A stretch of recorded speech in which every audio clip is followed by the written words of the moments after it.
हरियाणा पानीपत की एक मस्जिद के इमाम को मस्जिद के अंदर जाकर कुछ भगवादारियों ने वंदे मातरम और भारत माता की जय बोलने के लिए मजबूर किया गया। जब मस्जिद के इमाम ने इस बात का इनकार किया तो इन भगवादारियों के परकचे उड़ गए और ये आग बगोला हो गए और फिर उस मस्जिद के इमाम को पूछते रहे कि तुम बोलो, तुम क्यों नहीं बोलते। मस्जिद में तिरंगा लहराने के बहाने जाकर के इन्होंने इमाम को फोर्स किया कि तुम वंदे मातरम या भारत माता की जय बोलो, लेकिन सलाम है उस इमाम को जिसने इनके सामने घुटने नहीं टेके। आदाब दोस्तों, हिंदुस्तान के हरियाणा इलाके के पानीपत की एक मस्जिद के इमाम को वंदे मातरम और भारत माता की जय बोलने के लिए मजबूर किया गया। जब उस इमाम ने यह कहा कि मैं अल्लाह के घर में खड़ा हुआ हूँ, मैं हरगिज़ इन नारों का ना तो इस्तकबाल करूँगा ना तो मैं इन नारों के साथ हूँ। आपने अगर ये नारे लगाए हैं तो ये नारे आप ही के साथ हैं, मैं इन नारों का साथ नहीं देता, ना ही मैं इन नारों को मानता हूँ। जिस पर ये भगवादारी जो वहाँ पर आए थे ये आग बगोला हो गए और उस इमाम से सवाल करने लगे, क्यों क्या तुम हिंदुस्तान में नहीं रहते हो। फिर वहाँ पर एक बुज़ुर्ग शख्स मौजूद थे। ये तमाम तर वाक़या मैं आपको मुकम्मल तौर पर सुनाता हूँ, पहले इस चीज़ को समझ लीजिए।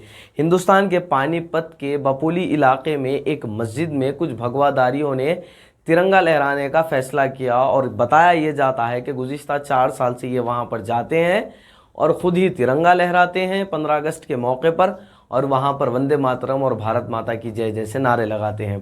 मस्जिद के इमाम को जब इन्होंने मजबूर किया कि तुम भी नारे लगाओ तो मस्जिद के इमाम ने इससे इनकार कर दिया, जिसके बाद ये आग बगोला हो गए और बहुत सारे सवालात का अंबार इन्होंने खड़ा कर दिया।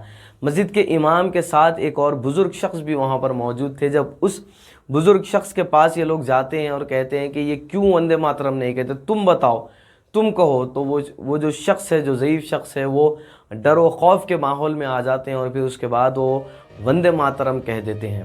बोलने में क्या प्रॉब्लम है? ये नहीं बोलेगा। क्यों नहीं बोलेंगे? वंदे मातरम बोलने से क्या प्रॉब्लम है? भारत माता की जय बोलना, अगर भारत में रह रहे हैं, भारत माता की जय और वंदे मातरम बोलने में क्या प्रॉब्लम? ये हम नहीं बोलेगा भाई। वहाँ बोल रहे सभी नहीं। अब ये तमाम तर जो वारदात है, ये हिंदुस्तान 9 नाम का एक यूट्यूब चैनल है जिस पर ये तमाम तर टेलीकास्ट किया गया। अब आप इस चीज़ को समझ लीजिए, ये हिंदुस्तान 9 जो चैनल है ये है कौन? ये पता नहीं, ये इत्तेफाक की बात है या फिर मैं इन चीज़ों को देख रहा हूँ, मुझे समझ नहीं आ रहा। आपको याद होगा कि आज से बिल्कुल कुछ रोज़ कबल जब जंतर मंतर पर नारे लगे थे, मुल्ले काटे जाएंगे तो हम कुछ चिल्लाएंगे, ये जब नारे जंतर मंतर पर लगे थे ये चैनल वहीं पर मौजूद था और इसी चैनल ने ये तमाम तर मामले को ब्रॉडकास्ट किया था। और फिर इसके बाद फिर इन्होंने जब उन लोगों के पास जाकर के उनका बयान लिया था तब फिर उन लोगों ने यही नारे लगाए थे, दीगर और नारे लगाए थे कि मुसलमानों को यहाँ पर रहने नहीं देंगे, फलां फलां।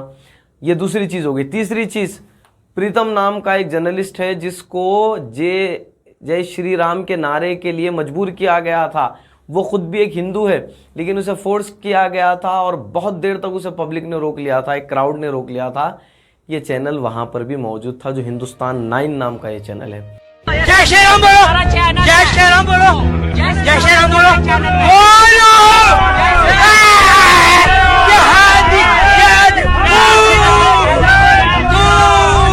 लोगों को मालूम है ये जय श्री राम नहीं बोल सकता, मतलब आप क्यों भाई नहीं जम रहे तेरे मुंह में? क्यों नहीं बोल सकता? नहीं जम रही भाई तेरे मुंह में।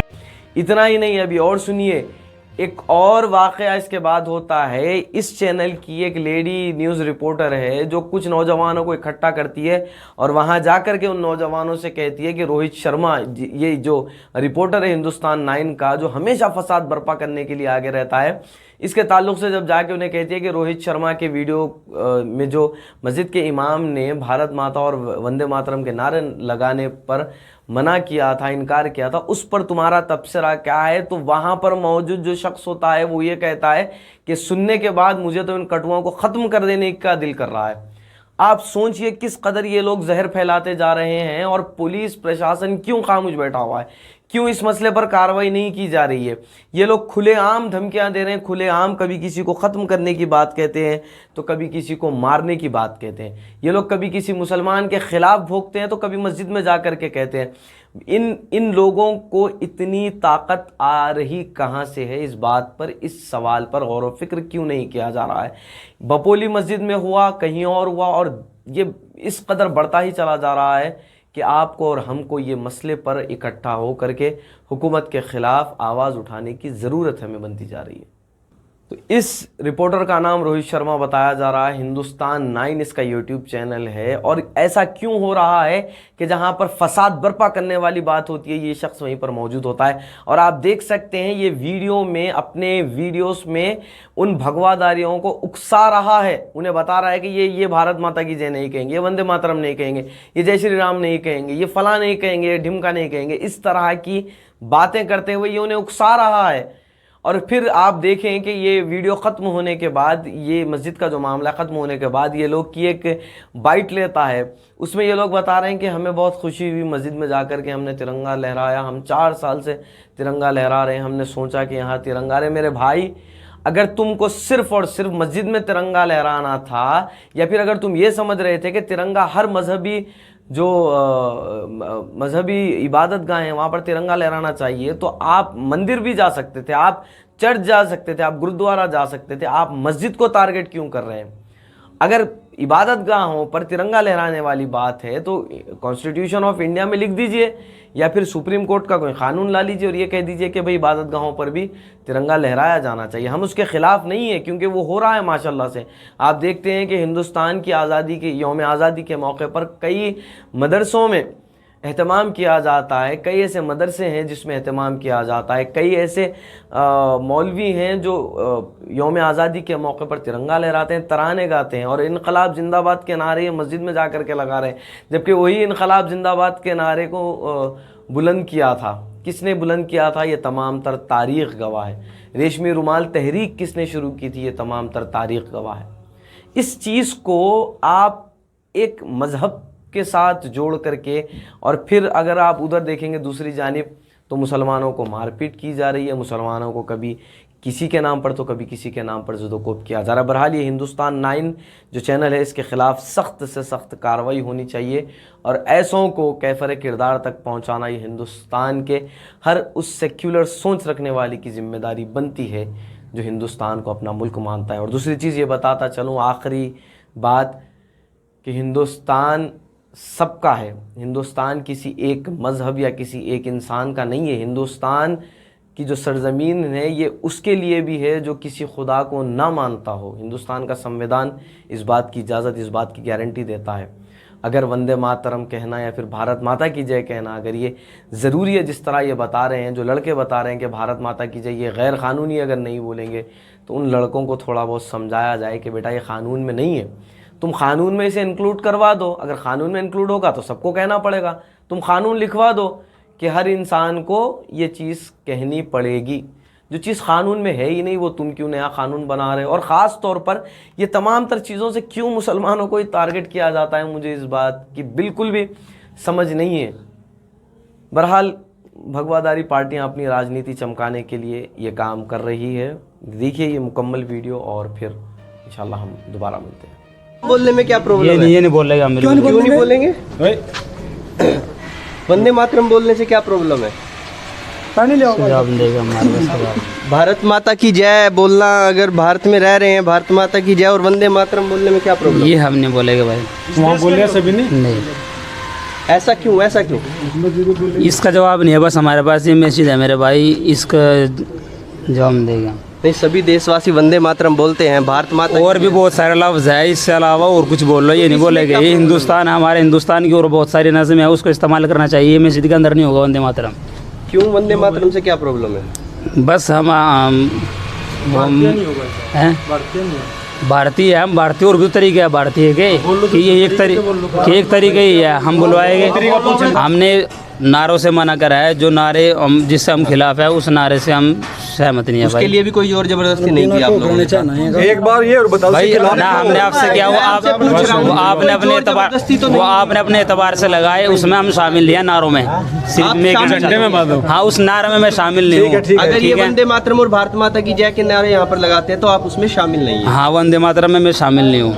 क्या है सही? अरे ताऊ जी, क्या आप तो बचपन से बोलते आए हैं वंदे मातरम? अरे भाई सारे इकट्ठे ही हैं। आप तो बोलते आए, तो आजकल के ये नए बच्चों को क्या हो गया? भाई इनको पता होगा। तो बोलिए एक बार, आप बोलिए, इनको बोल के बताइए एक बार। मैं पढ़ा हुआ नहीं हूँ। बोलिए, चलिए एक बार आप बोलिए वंदे मातरम। अरे वंदे मातरम बुलवा लो, वंदे मातरम और बता। तो इनको क्या प्रॉब्लम है नए बच्चों को? वो उनकी समझाइए प्रॉब्लम ना इनको, ये क्या कहाँ किस सदी में जी रहे हैं आप? भैया, उनकी प्रॉब्लम उनको पता होगा। अब